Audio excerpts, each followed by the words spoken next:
आदेश आदेश आदेश।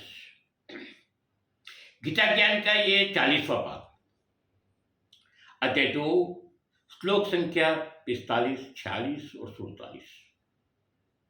निष्काम भक्ति की बात की, साथ साथ सकाम लोगों की भी बात, भावनाओं के वर्णन करने के बाद अब निष्काम भक्ति की बात करते करते परमात्मा श्री कृष्ण कहते हैं, 45वें श्लोक में बोलते हैं, हे अर्जुन, वेदों में मुख्य रूप से प्रकृति के तीनों गुणों को वर्णन किया गया है, इसलिए तू इन तीनों गुणों से ऊपर उठ, हर्ष शोक आदि द्वंद्वों से रहित हो, सुरक्षा की सारी चिंताएं, मुक्त आत्मा पारायण बन। 46वें श्लोक में कहते हैं, सभी तरफ से परिपूर्ण जलाशय के प्राप्त हो जाने पर छोटे जलाशय के प्राप्ति मनुष्य का जितना प्रयोजन रहता है, ब्रह्म को, तत्व को जानने वाले ब्राह्मण का समस्त वेदों से उतना प्रयोजन रह जाता है। 47वें श्लोक में बोलते हैं, तेरा कर्म करने में ही अधिकार है, उसके फलों में अधिकार नहीं है। इसलिए तू न तो अपने आप को कर्मों के फलों का कारण समझ और न करने में तेरी आसक्ति भी रख।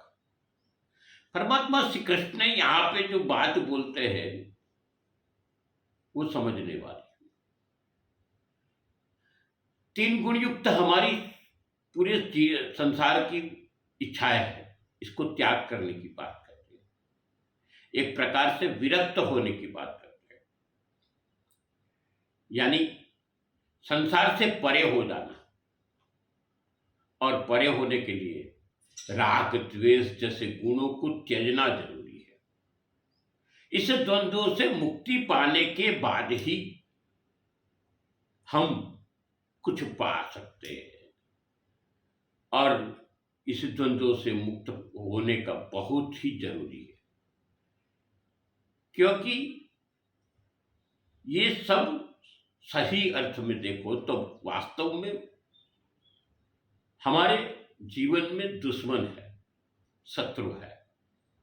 यहां परमात्मा श्री कृष्ण यहां अर्जुन को ये बताते हैं कि इस सब से दूर हो जा। तो ये क्यों बात करते हैं, ये द्वंद्वों की बात क्या है?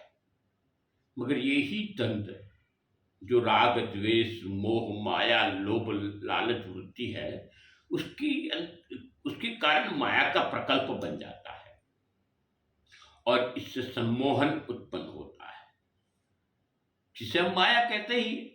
और ये दलदल है, जितने अंदर उतरते जाओगे आप फंसते ही जाते हो। जब साधक द्वंद्वों से मुक्त होने के बाद मजबूत इरादों के साथ भक्ति करता है तो वो साधक सही भजन कर पाता है।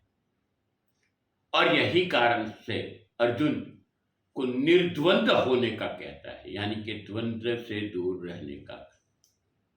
संसार में कोई भी चीज व्यक्ति प्रति राग द्वेष होगा तो भक्ति नहीं हो सकती।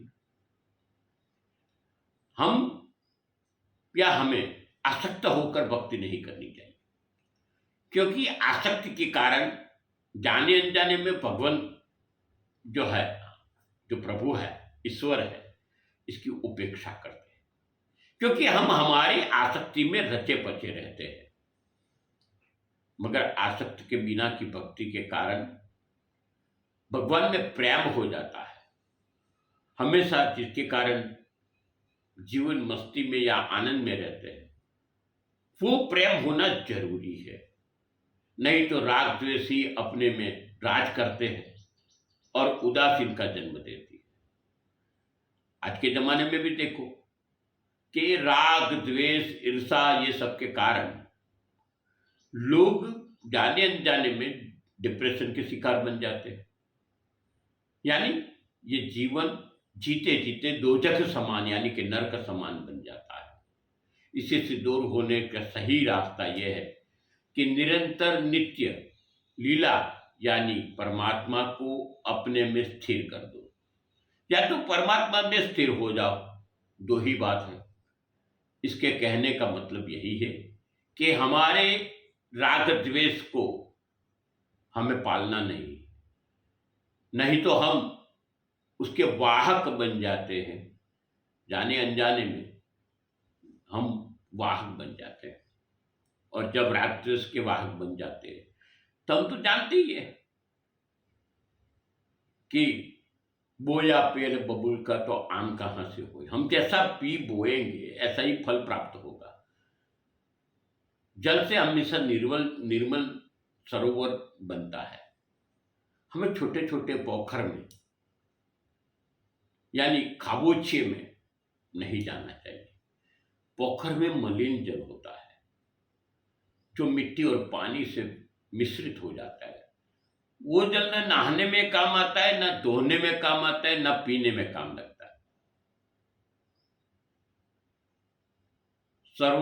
सरोवर है, इसके अंदर नहाओ धुओ पियो, हमेशा जल निर्मल और पवित्र ही रहता है। यानी राग द्वेष बिना की गई भक्ति हमेशा निर्मल हो जाती है, इसका परिणाम निर्मल मिलता है। हमने पहले भी बोला था कि सकाम भक्ति करने वाले को हमेशा फल की प्राप्ति में प्रॉब्लम होता है। और जिस तरह महापुरुषों के यानी परमात्मा का तत्व पाए हुए लोगों की बात करें तो ये सबको यज्ञ दान तप तीर्थ व्रत जैसे कर्मों की आवश्यकता नहीं रहती है, क्योंकि वो निर्विकल्प हो गए, क्योंकि इन सब में इन्हें कोई मतलब नहीं होता। यानी कि परमात्मा को प्राप्त करने के लिए जरूरी है कि स्वतः ही या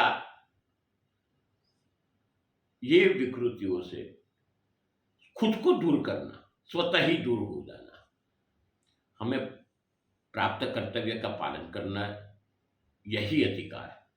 हाँ, पालन न करना करना वो हमारे पर निर्भर रहता है। मनुष्य को जन्म दे के भगवान छोड़ गए। यहाँ अर्जुन को परमात्मा श्री कृष्ण कहते हैं कि पालन नहीं करना करना तेरे मन की बात है, मगर कर्म तो करना ही पड़ेगा। समग्र जीव सृष्टि में सिर्फ मनुष्य ही ऐसा है कि जो कर्म के बंधन में रहता है, यानी कर्म करता है। पशु पक्षी इत्यादि कर्म नहीं कर सकते, कर्म का फल भी भुगतते हैं, भुगतना पड़ता है। ये मनुष्य के लिए है। देश परिस्थिति काल घटना के अनुसार कर्म करना ही पड़ता है। हाँ, कर्म का एक समय, कर्म अलग अलग होते हैं। हर एक समय समझ लो, आज परिस्थिति अलग है तो कर्म अलग होगा, दूसरे दिन परिस्थिति अलग है तो कर्म अलग होगा। हर एक समय कर्म अलग होता है। अर्जुन को बताते हुए कहते हैं कि युद्ध भूमि में एक ही कर्म रहता है और वो युद्ध करना। युद्ध के सिवा कोई भी कर्म नहीं कर पाते। हाँ, दान धर्म जप तप जैसे कर्म है, पर यहाँ युद्ध भूमि में थोड़े कर पाते हो आप, ये नहीं कर। युद्ध भूमि में तो एक ही कर्म होता है, युद्ध करना। आसक्ति बिना का यानी कि मोह के बिना कोई भी कर्म करते हैं तो हमें मुक्ति मिलती है, मगर आसक्ति हमसे छूटती नहीं। परमात्मा मेरे है, जो उनको पता है कि हमें क्या चाहिए। तो सीधी बात है, इसको कठिन समझना नहीं है, आसान भाषा में बोल देता हूं। हम हमेशा परमात्मा को अपने नहीं मानते। हम जब तक परमात्मा को मेरे है अपने है ऐसे नहीं मानेंगे, तब तक हमारी आसक्तियां पूर्ण नहीं। हम भगवान के पास ढेर सारी डिमांड लेके जाते हैं। परमात्मा के पास अपेक्षा रखनी चाहिए कि हमारी आसक्ति, हम पता ही है आपको क्या चाहिए हमको, और आसक्ति पूर्ण करने की अपेक्षा में किया गया कर्म सकाम कर्म है, वो हमेशा नुकसानदेह। आसक्ति बिना की भक्ति मोक्ष देती है। और हमेशा कहते हैं भगवान हमारे सामने देखते नहीं है, हम सुनते हैं, मगर गलत है, क्योंकि हम आसक्ति वाली भक्ति करते हैं। मैं बार बार बताता हूँ, भगवान की भक्ति करने में कोई कामना मत रखो। आसक्ति रहते हुए भगवान की उपेक्षा होती है, ये याद रखना जरूरी है, ये समझना भी जरूरी है। ये अगले एपिसोड में हम आगे जाएंगे। कर्म की बात है, बहुत मुश्किल है समझना, भी तकलीफ है, मैं समझता हूँ, मगर ये सीधी सादी बात है। हमको ईर्षा, राग, द्वेष, इससे मुक्त होके कर्म करना चाहिए। किसी से बदला लेने की सोचो, इससे ज्यादा जरूरी है कि अपने आप को संवारो। ऐसी ही बातें आप सबके सामने लाते रहेंगे, लाते रहे हैं। और ये सनातन की बातें हैं, सनातन धर्म की ये बात को समझना, समझाना हमारा कर्तव्य है। आप इस चैनल को सब्सक्राइब करिए, लाइक करिए और हमसे जुड़े रहिए। आप सबके सहकार से ही ये कार्य हो सकता है। आप सबके जीवन में परमात्मा श्री कृष्ण की धन्यता बनी रहे, ऐसी शुभकामना के साथ में अस्तु, शुभम भवतु।